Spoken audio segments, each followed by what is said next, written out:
itu kan tampak betul bahwa dia pingin mendapatkan kayak perlindungan. Bahkan anaknya kan si Kaisang ya, itu kan justru akan mengatakan kalau ada apa-apa yang ganggu gitu ya, gitu ganggu Prabowo maksudnya gitu.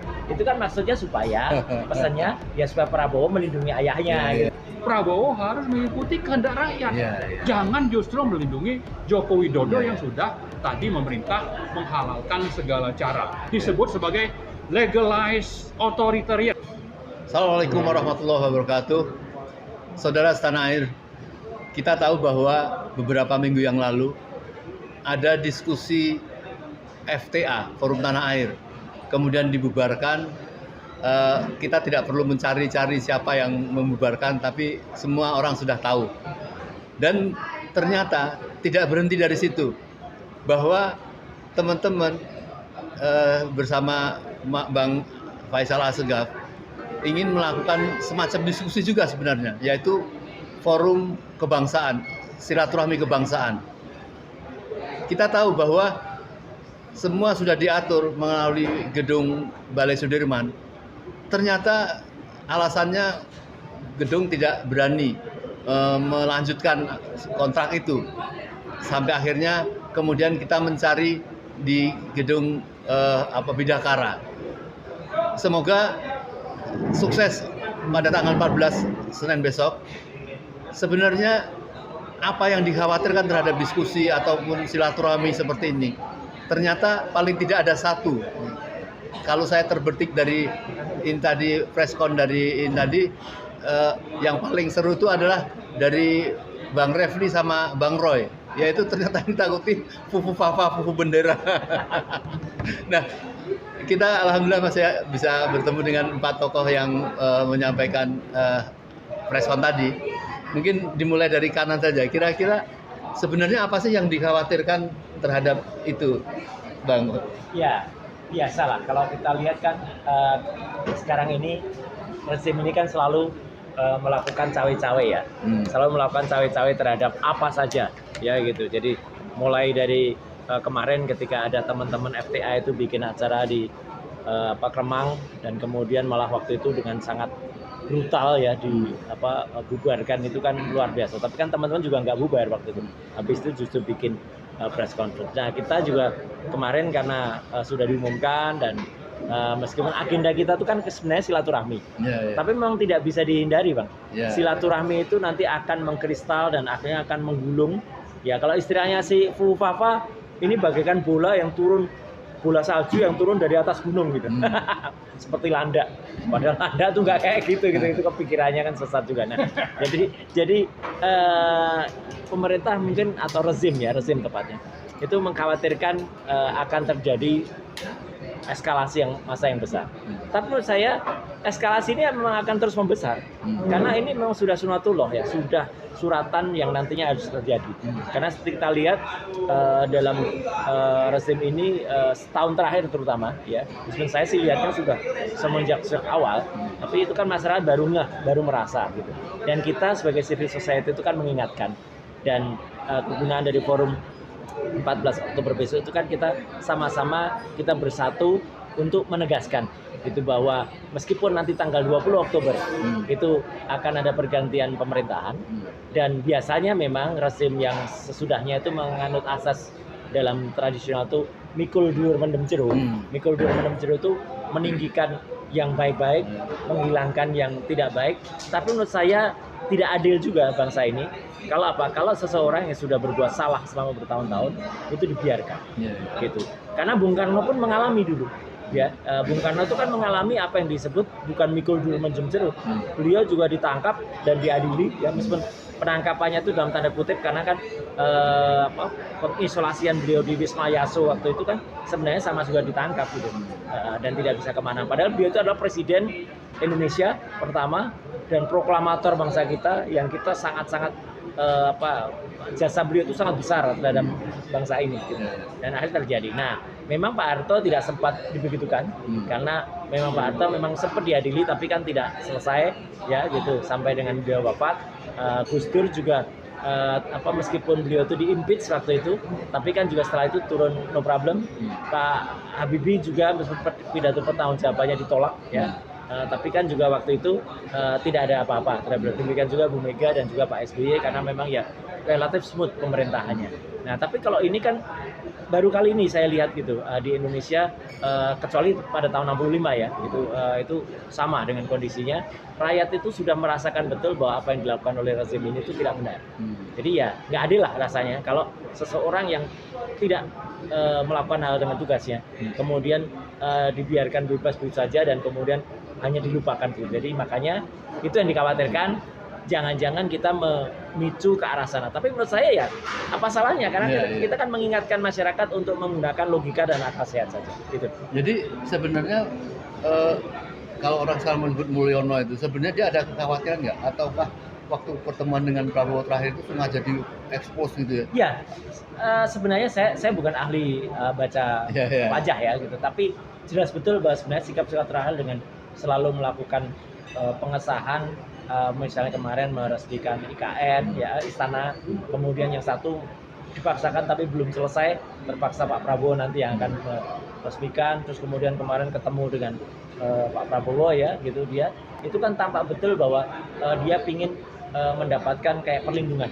Bahkan anaknya kan si Kaisang ya, itu kan justru akan mengatakan kalau ada apa-apa yang ganggu gitu ya, gitu ganggu Prabowo maksudnya gitu. Itu kan maksudnya supaya pesannya ya supaya Prabowo melindungi ayahnya gitu loh. Jadi tampak betul sebenarnya kekhawatiran dia.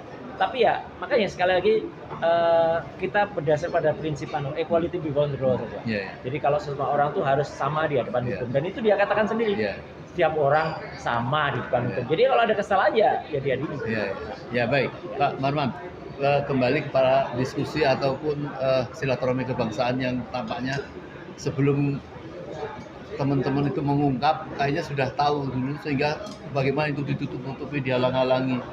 Itu saya setuju dengan nama Bang Roy. Kayaknya mereka tahu tadi bahwa khawatir pasti akan ada dari diskusi ini sesuatu yang mengkristal yang akan mewujudkan tuntutan rakyat. Gimana Bang? Ya, saya kira itu sangat jelas, dan ini juga menggambarkan sebetulnya Jokowi itu merasa tidak aman karena sudah melakukan banyak kejahatan secara hukum, sosial, politik. Artinya kita bisa katakan dia sudah memerintah dengan menghalalkan segala cara. Rakyat sudah tahu itu, dan dia sudah tidak akan berkuasa lagi, maka dia sangat khawatir.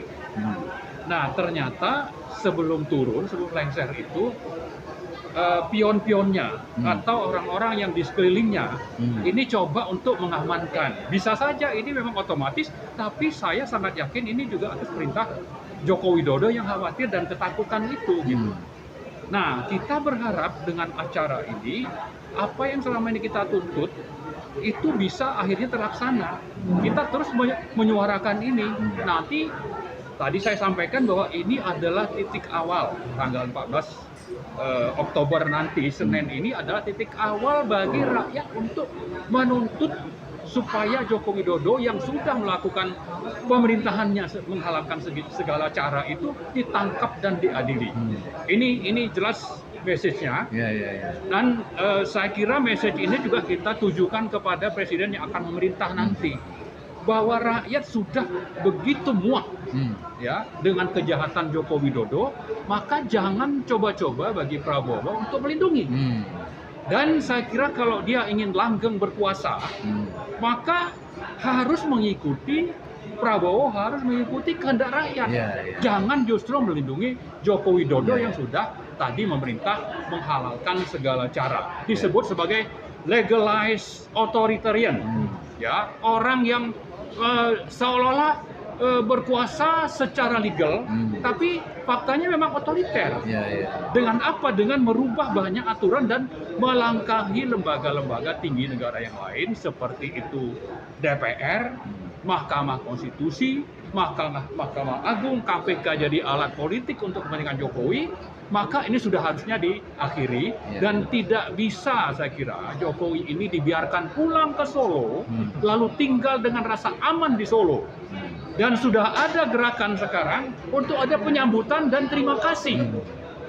Oleh siapa? Oleh orang-orang yang tadi masih dilindungi atau melindungi atau bagian dari Joko Widodo.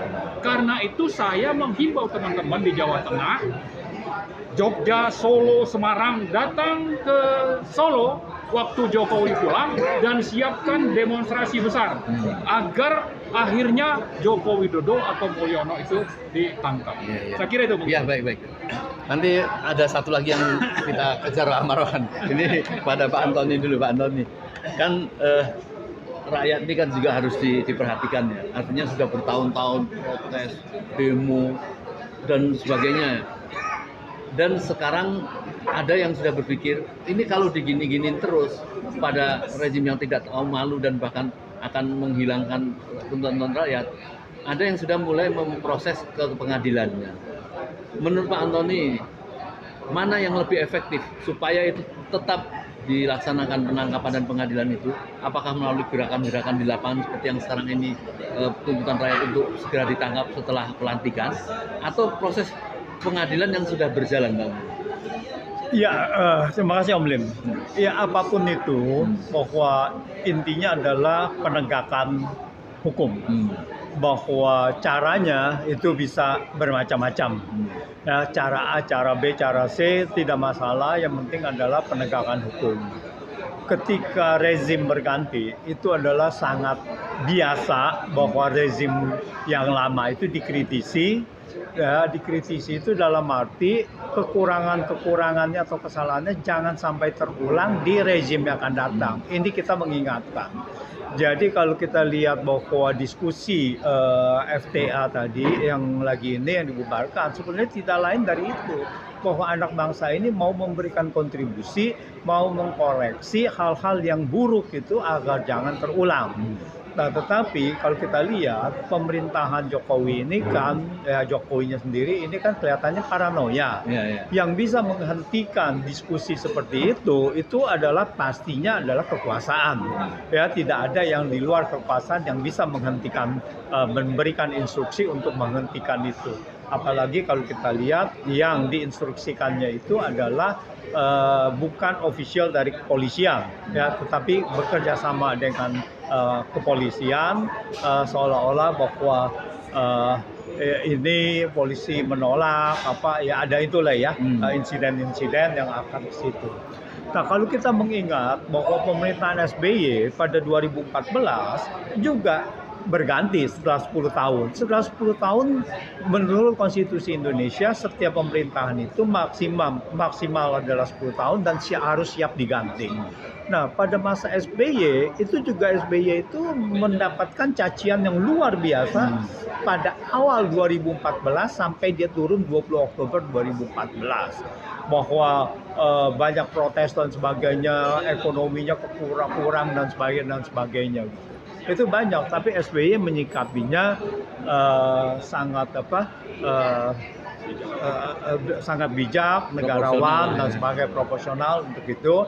Bahkan akhir-akhir ini seminggu yang lalu ya, SBY mengeluarkan pernyataan bahwa saya juga memerintah pada saat itu banyak kekurangan, tetapi saya tidak menyelingkuhi konstitusi. Nah, ini artinya apa? Memang kita lihat bahwa dia banyak kekurangan dan dia mengakui itu, dan itu patut kita hargai karena kekurangan itu kita bisa maafkan. Tetapi Jokowi mengakuinya bahwa maafkan kesalahan saya lah. Kesalahan di dalam konstitusi tidak bisa lagi dimaafkan. Dan kesalahan itu harus dipertanggungjawabkan, ya. Apalagi kesalahannya diduga atau terindikasi jelas bahwa ini ada kesengajaan. Kesalahan itu dilakukan secara sadar, secara sengaja. Kesalahan apa? Kesalahan membuat undang-undang, membuat peraturan, melanggar konstitusi. Jadi ini bukan kesalahan lagi. Kesalahan yang disengaja yang melanggar seperti itu adalah kejahatan konstitusi gitu. Dan kejahatan konstitusi ini ya mau tidak mau harus diadili, harus ada penegakan hukum untuk menjadi presiden, untuk menjadi contoh agar hal ini tidak diulang lagi oleh presiden-presiden yang akan datang. Karena kalau kita lihat presiden di Indonesia ini memegang kekuasaan yang besar. Jangan sampai kekuasaan itu disalahgunakan lagi seperti Jokowi menyalahgunakan wewenangnya yang begitu besar itu disalahgunakan untuk represif kepada rakyat, untuk memberikan membuat rakyat sengsara dengan membuat undang-undang yang pro oligarki dan sebagainya dan sebagainya. Dan kita lihat bahwa di dunia ini itu banyak di Asia, khususnya di Korea Selatan, bahwa ada beberapa memang mantan presiden itu diadili gitu. Dan inilah yang kita harus tiru, karena negara tanpa ada kedaulatan hukum itu akan menjadi negara gagal, negara yang akan terpuruk. Salah satu prasyarat negara untuk bisa maju adalah negara yang menegakkan hukum, yang memberikan keadilan hukum sesuai dengan hukum yang berlaku di negara itu. Jadi di Korea Selatan ada 5-6 presiden yang setelah dia berkuasa maka diadili. Dan ada satu yang dari 6 itu ada satu dia diadili kan dia dimakzulkan dulu baru diadili gitu.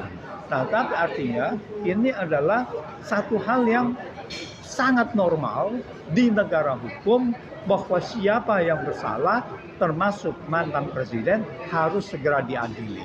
Baik, sebelumnya kira-kira ada message atau satu catatan penting nggak bagi Presiden Prabowo kalau jadi dilantik pada tanggal 20 itu tentang kehendak rakyat yang keras terhadap kesalahan-kesalahan konstitusi yang dilakukan Jokowi ini, kira-kira akan memperhatikan nggak kehendak-kehendak rakyat itu?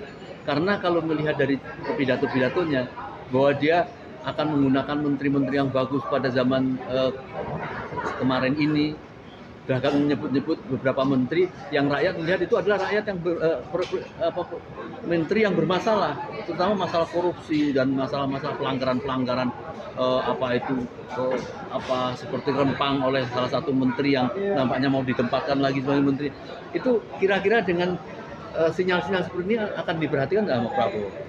Ya, kemungkinan besar memang untuk seketika mungkin sulit sekali ya. Ada salah satu tokoh nasional juga mengatakan kerusakan yang dilakukan oleh Jokowi ini mungkin tidak bisa selesai dalam 5 generasi pemerintahan. Begitu rusaknya gitu. Jadi kita bisa, kalau saya sendiri melihat dan bisa memaklumi bahwa Prabowo pada saat ini tidak bisa secara frontal langsung menunjuk mengganti dan menteri yang bermasalah atau apapun lah begitu. Tapi yang penting dia berkeyakinan bahwa kebijakan dia harus bisa diikuti.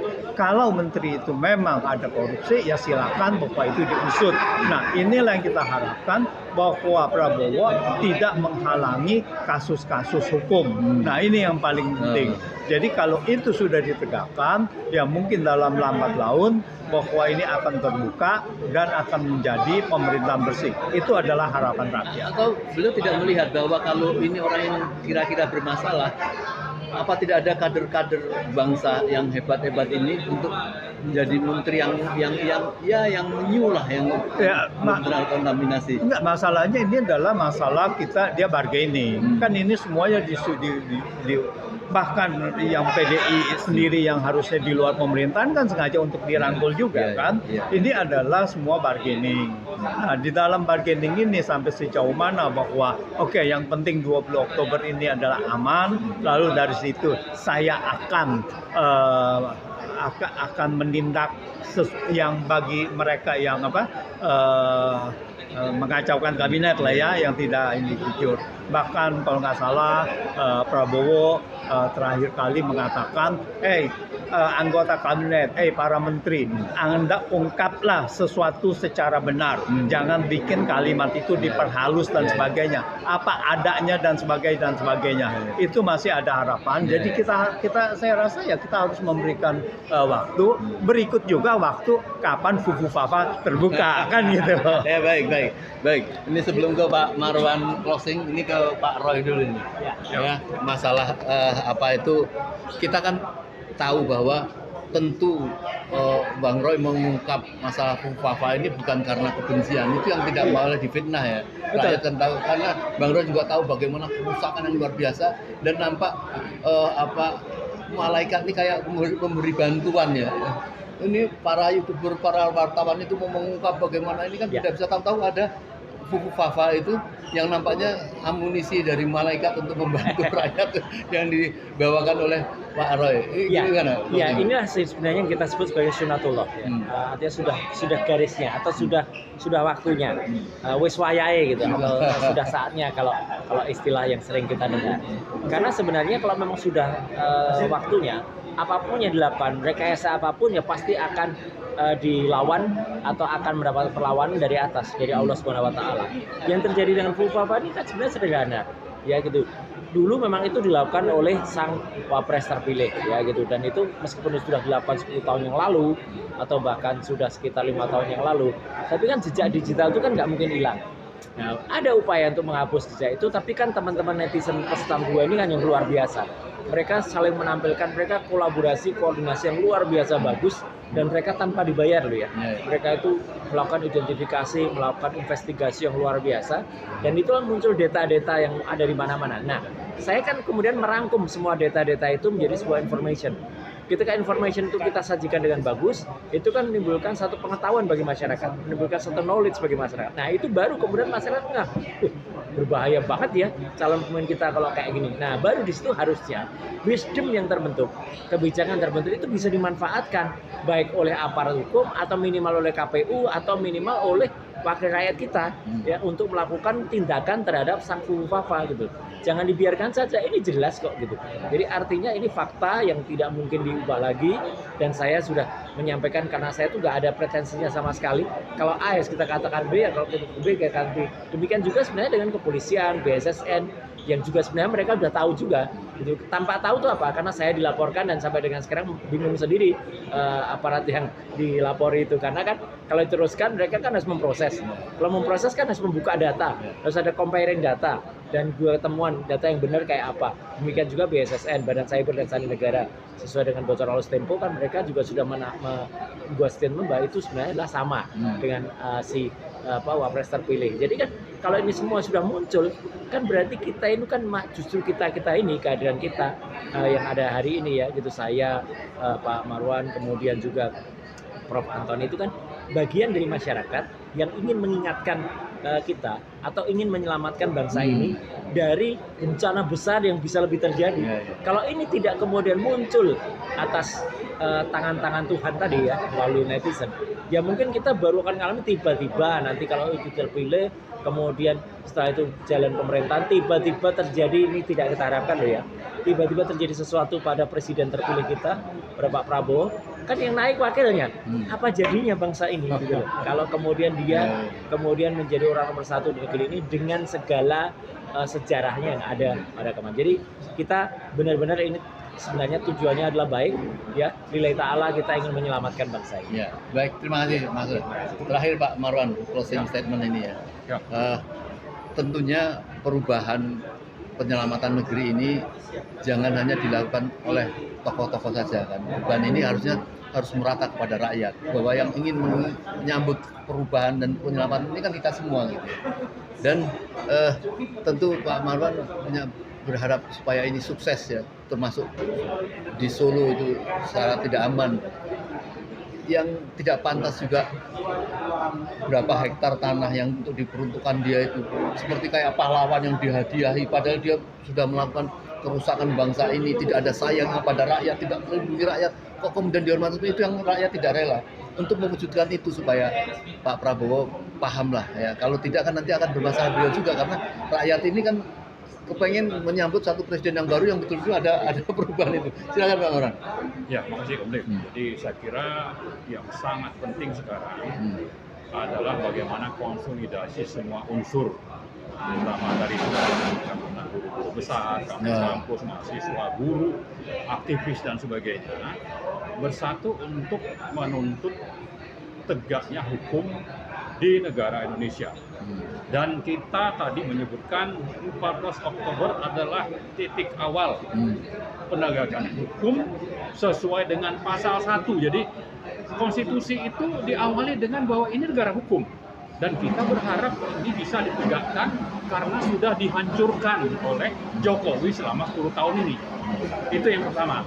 Yang kedua, kita ingatkan bahwa di samping pasal 1 tadi, kepada Pak Prabowo bahwa dia juga sudah mengucapkan sumpah prajurit, Sabta Marga, ada 7 sumpahnya, untuk bisa segera itu diwujudkan saat nanti memulai pemerintahannya tanggal 20 Oktober. Jadi gabungan dari ini sebetulnya adalah bahwa jangan sampai justru Pak Prabowo memulai pemerintahannya dengan menunjuk menteri-menteri yang justru ingin melanjutkan dominasi Joko Widodo. Dan ini saya kira akan didukung oleh oligarki. Nah, jadi saya kira bagi Prabowo yang harus menjalankan sumpah prajurit tadi dan negara hukum itu, ya, untuk bersatu bersama rakyat yang sudah terkonsolidasi menghadapi siapa? Menghadapi Jokowi, antek-anteknya dan oligarki, yaitu mulai tanggal 20 Oktober 2024. Inilah yang kita tuntut. Jangan justru memulai dengan membiarkan orang-orang yang selama ini sudah merusak bangsa, ya, bersama dengan Joko Widodo sebagai pemimpin oligarkinya, untuk terus ini bisa mendominasi kehidupan bangsa dan negara kita. Ya, jadi karena itu Pak Prabowo, tunjukkanlah bahwa Anda prajurit Sabta Marga, pro rakyat, pro hukum, untuk bagaimana Indonesia itu menjadi lebih baik ke depan. Koreksi harus dilakukan segera sejak dia hari pertama memerintah. Jangan kasih kesempatan 1-2 bulan atau 6 bulan bagi Jokowi untuk masih menempatkan orangnya di kabinet. Dan jangan pula ikut-ikutan, ya, bersikap nepotis seperti yang dilakukan oleh Joko Widodo dengan mengangkat anak, menantu, besan dan sebagainya, atau ipar untuk ikut berkuasa. Saya kira ini jangan diulang oleh Pak Prabowo, dan itu saya kira kita suarakan ini dengan sangat tegas karena ini adalah hak rakyat untuk bersuara dan ini dijamin oleh konstitusi. Dan karena itu pula mari Pak Prabowo untuk memerintah sesuai dengan konstitusi juga. Terima kasih. Ya, baik, saudara, saya kira sudah sangat jelas sekali. Tadi di acara terakhir konferensi pers tadi, Pak Said Didu dengan halus mengatakan bahwa mulai tanggal 20 Oktober diharapkan pemerintah dan rakyat akan mulai mengurus, ya, si presiden, mantan presiden ini di satu rumah yang harus dibiayai oleh rakyat. Ya, itu saya kira halus. Jadi jangan kita bermimpi seperti kayak film Napoleon Bonaparte, ya, yang akhirnya Ratu Inggris penggal kepalanya dan ditiru oleh teman-teman Jogja membuat suatu karikatur. Nah, saya kira mungkin itu tidak. Ini kita bukan ada dendam, tetapi memang kejahatan yang dilakukan ini betul-betul supaya bersih, supaya berpihak kepada rakyat. Maka pemerintahan yang akan datang bersikap terhadap ini. Kalau nampak justru tidak bersikap, bahkan menteri-menteri yang lama yang dianggap oleh masyarakat itu bermasalah tetap dipakai dan sebagainya, ini saya kira akan memberatkan Pak Prabowo sendiri apabila nanti akan dilantik yang akan datang. Paling tidak keinginan rakyat sudah tidak boleh, ya, tentunya Gibran dilantik, sudah secara fakta dari kejahatan yang dibongkar dan sudah dibuatkan pelanggarannya terhadap seperti hukum tata negara yang oleh Bang Refli mengambil dari sisi-sisi penemuan-temuan di Fufuafa itu. Baik, kita tunggu tanggal 14 Oktober.